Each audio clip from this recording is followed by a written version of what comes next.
Hello. Welcome back to Chats and Chapters podcast YouTube channel.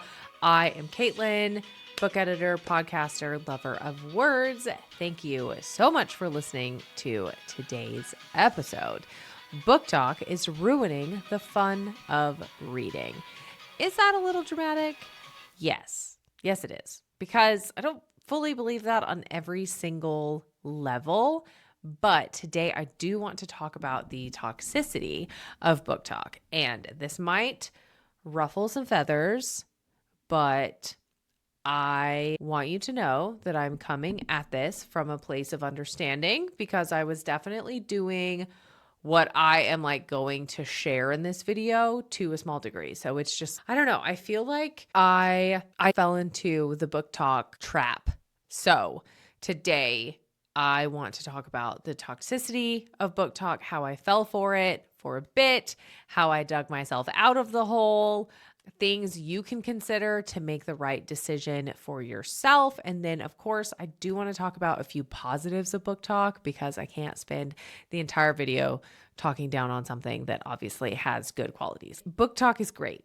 However, I do think that BookTok and BookTube and what is the Instagram equivalent? Books maybe? I don't know. All of it has made reading into a competition of who can read the most. And I felt the competitiveness, especially last summer. So summer 2024, when I first started my TikTok, it was definitely read as much as you can and post about it and then move on to the next.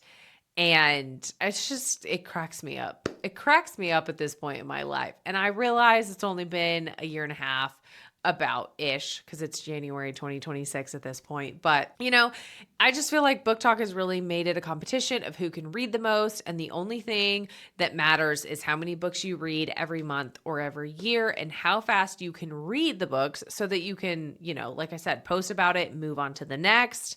I do feel like there are some less than stellar books that get promoted and put on a pedestal, and then I read them and I'm like, what kind of crack are we doing? Because this is not great. I've been thinking about doing a video like this for a while, but as a book editor and a book lover, I don't want it to I want to stir the pot just enough to get people thinking, but I don't want to be a negative Nelly. My question is, at the end of the day, can we really enjoy books and get lost in them when we speed read them to reach a pointless goal?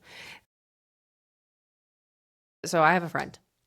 She reads hundreds of books a year, and I cannot imagine reading that many books, reading a book, finishing a book, and then just moving on to the next one. Now, yes, I will say some books are lighter. They're meant for a light read, a beach read.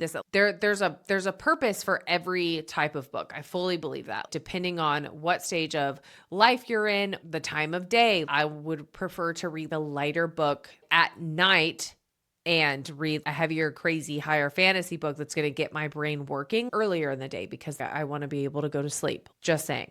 So I feel like at this point, special editions and sprayed edges are a new minimum. No one seems to want a regular paperback, and I love regular paperbacks. Like I said, I say all of this from a place of realization because I have set reading goals in the past. I can't remember if I reached them before 2025. I definitely did not reach my reading goal. I mean, I read a lot, but actually non-editing projects, it didn't happen. So I don't know if I reached them before last year, but I know I've set them, and I love a good goal.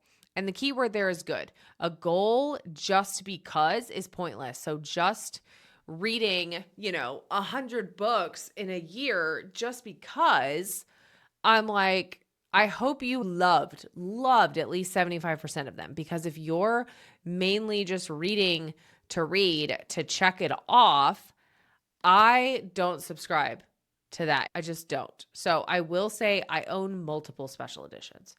I do. With the caveat of most of my special editions are of books that I love. So I 1000% justify them. I have 4 copies of Starling House. What is wrong with me? I don't know.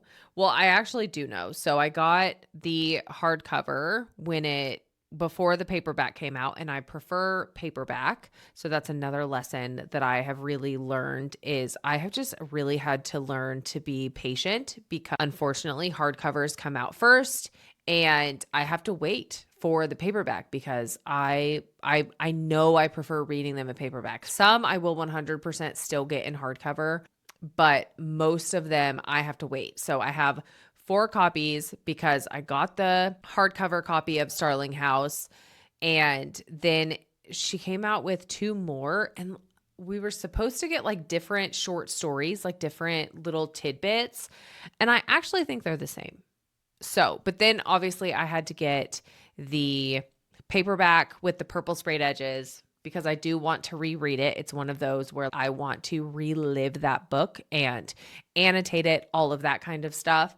And so I definitely got the paperback, and then I did get, I think, the Owl Crate like special edition.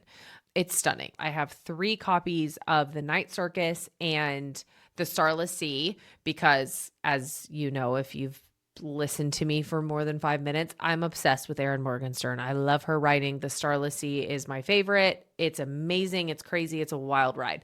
So I justify those for books that I love, but I pre-ordered debut author books last year. So I guess at the end of 2024 and in 2025, I pre-ordered them from Barnes & Noble. And I'm like, I don't need pretty books that I don't even know if I'm going to like. That was a realization I came to, because at this point, I have so many pre-ordered books from authors that, like, it's not a series, I don't know, and I haven't even read them. I haven't had time to read them yet. So I'm like, why did I pre-order this beautiful special edition? Now I do have a special edition of Nocticadia as well. So technically I have 2. I have the paperback and then like the deluxe or whatever. I don't know. It's beautiful.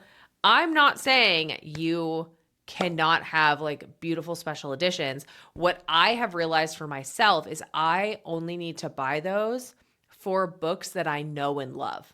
Like I need to have read them. I need to have lived in the world. I need to have loved it. And then I need the special edition to add something, whether that is like one of my copies of The Starless Sea has like full blown illustrations. This book was like over $100. I don't know. There's a video on my TikTok of it, but it has full blown illustrations. It's so nice. The book itself is beautiful. The bee on the front is amazing. It makes me so happy. It makes me so happy. And that is important. That is important. Do what makes you happy. Books are supposed to make you happy. That is the thing. I've moved away from buying books because they are pretty. If that's like the only reason they catch my eye, because they're pretty and I haven't read them and I don't know, because I feel like that's the only reason a lot of these books are flying off the shelves now. I hate to say it, but the stories are just like the ones next to it and then the ones next to that one. And like they change some names and they slap on a pretty cover and they spray the edges and we all treat it like it's a one-of-a-kind artifact that belongs in a museum. And it's not just a book like this other book with a female main character who's helpless unless she has a sword and then she can kill everyone with 0 training. You know, do you understand what I'm saying? This is why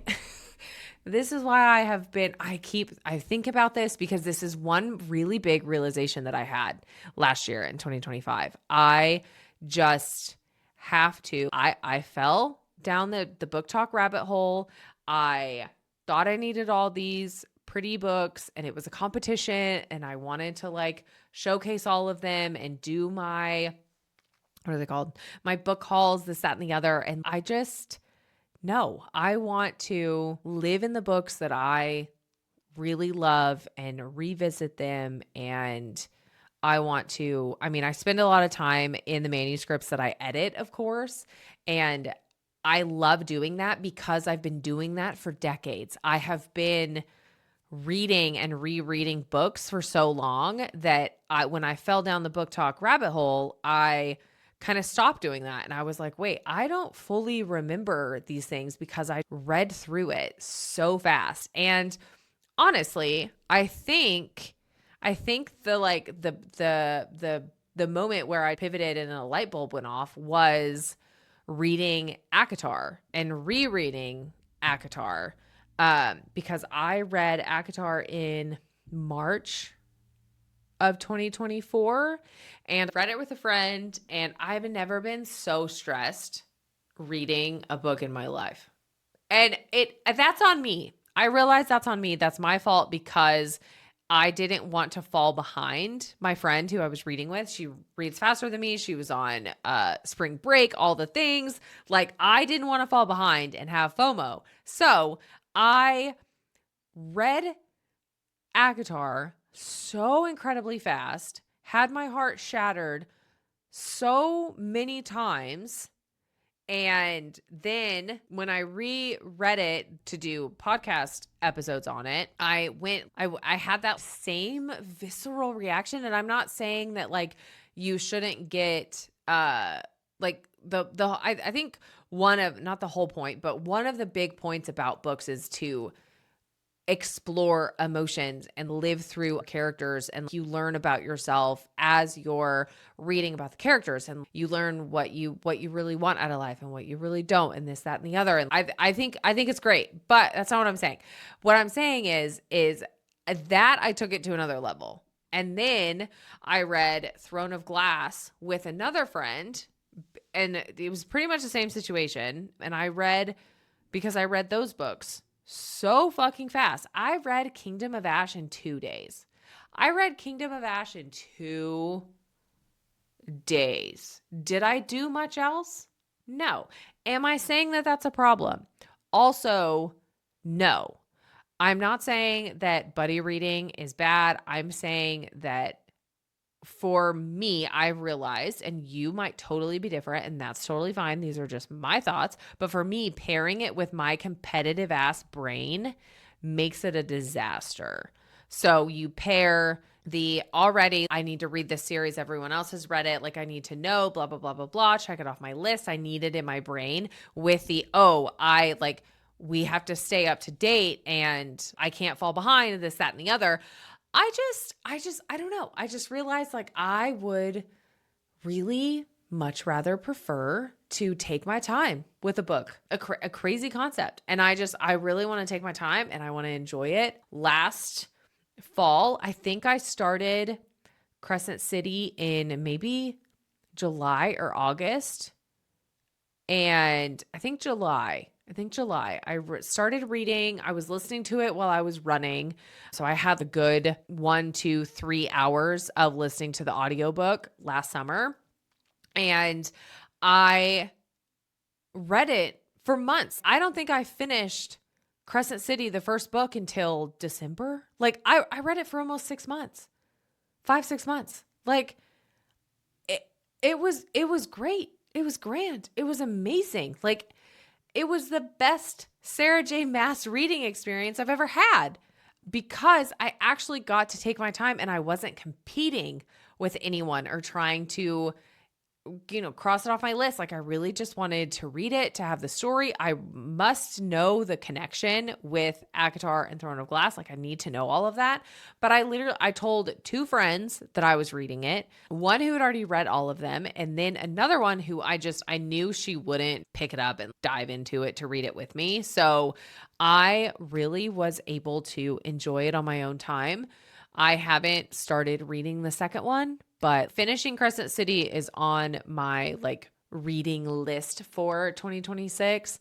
And it was just, I don't know. I really enjoyed it. And I think that that's one thing that is lacking in certain areas and certain pockets of BookTok. Like I know there are book talkers out there that take their time and they annotate and they like live it, all of that. But I think a good amount of it is a competition. It's for show, it's for bragging rights. And I don't know, 2025 was just the year of me realizing that I really like to spend time in my books. And that I think that goes back to why I became a book editor and I love it so much. I need time to mull over the story and the characters and get to know them and reread pages and highlight and make notes in the margin. And I love color coordinating tabs. I love color coordinating tabs with the covers, and that way I can, return to my favorite parts. Like, I thoroughly enjoy that aspect. I have reread The Starless Sea 3 times now, and I'm working on my second read through of The Night Circus, and I'm taking notes like every chapter because I want like snapshots of what happens to see the flow. Because if you've read any of Erin Morgenstern's books, there's only 2.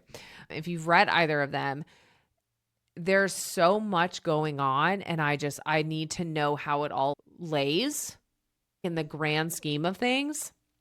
So that is, I don't know. That's what I've been doing. So yeah, I was thinking about this for the last probably 6 months. Probably once I started reading Crescent City and had such a good experience, that's when I started thinking about this. So I was probably thinking about this for the last 6 months of last year. And yeah, I'm not saying that if you can and you want to read 100 books, 200 books, 300 books a year, I think that's great. I'm not saying everyone should annotate. I'm not saying you should reread every book.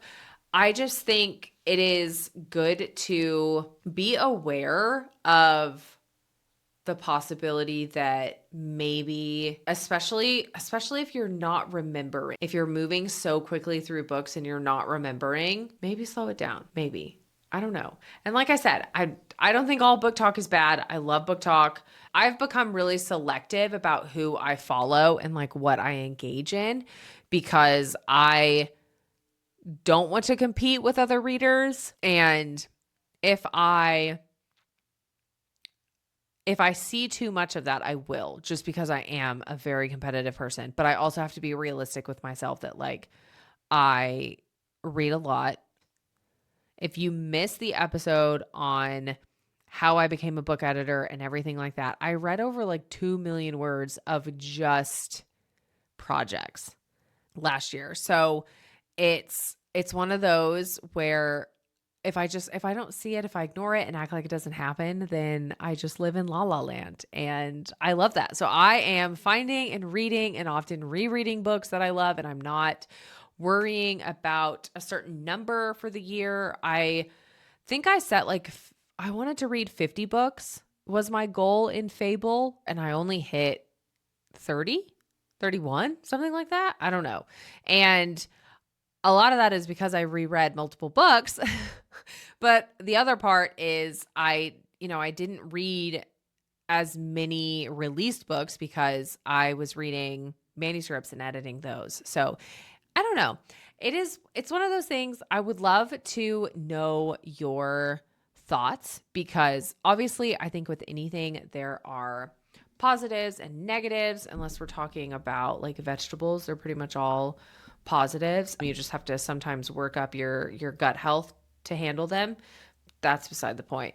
BookTok is great because it's such a good community for the most part. There is a section where I don't vibe. I don't vibe with the snarky book talkers, but I think it is great for the community. I love that I've been introduced to so many books, and when you find books that you love and other people love them and you can talk about them, there's nothing better than being able to talk about a book that you love. My best friend is finally done with The Starless Sea, and I just like, she finally has it in her brain and I can like answer questions and like see what she thought about it and how she thought everything connects. And like that part of Book Talk is great. It is the competitive side of like, you're not a real reader if you don't read 100 books a year, or you're not a real reader if you don't do a book haul and like spend a shit ton of money on 20 books that like you're not going to read this year, or you don't have time to, or whatever. Like it just, that's my take. That is my take. Book Talk is kind of ruining the fun of reading, I will say, but I will also put that as like past tense. Book Talk ruined the fun of reading for me for a little bit because I get so competitive and I was all up in my head. And I obviously not everyone has this experience, but I definitely fell into the trap of, I need to buy all of the beautiful special editions. I need to get everything that releases. I need to read them as fast as possible, blah, blah, blah, blah, blah. I definitely fell for all of that. And I'm so glad I pulled myself out and realized that that's just not me. I like spending more time with my books. I really like annotating. And because of that, I know it's just going to take me longer to get through them. So it is what it is. And, if you love Book Talk and you are in a place where you want to read 100 books, like I said, I really hope that you enjoyed the majority of them and you didn't do it just because. I think DNFing books is a good thing. If you are not enjoying it, there's no point in reading a book that you're not vibing with, when you could read the next book that you pick up. If you DNF that one, like you could, it could be like your favorite book ever. So I would love to know your thoughts. Please let me know what you think about Book Talk and the whole competitiveness and everything like that around books, because I do think there is 100% an aspect of our attention span is dwindling. I know some people are like, oh, if I annotated books, it would take me so long. And like, I just want to know. And I'm like, yeah, but you're not like, it's not really sinking in because you're going through it so fast. And we're so obsessed with doing things as fast as possible and being productive, this, that, and the other, that we take snippets of information within 30-second reels and TikToks and this, that we're not really letting any of the information sink in. We're not really comprehending it. We are just getting flashes of information all the time. And I think a lot of that, I think that also ties into how we read books and how we like finish a book and we move on. And then by the end of the year, we don't remember any of the books because we read so many and we didn't take the time for it to really sink in. So I am rambling at this point. Once again, I would love for you to leave comments below. Let me know what you think about this. And thank you so much for listening, watching on YouTube. If you're on YouTube, please subscribe, follow the podcast, and I will see you next week.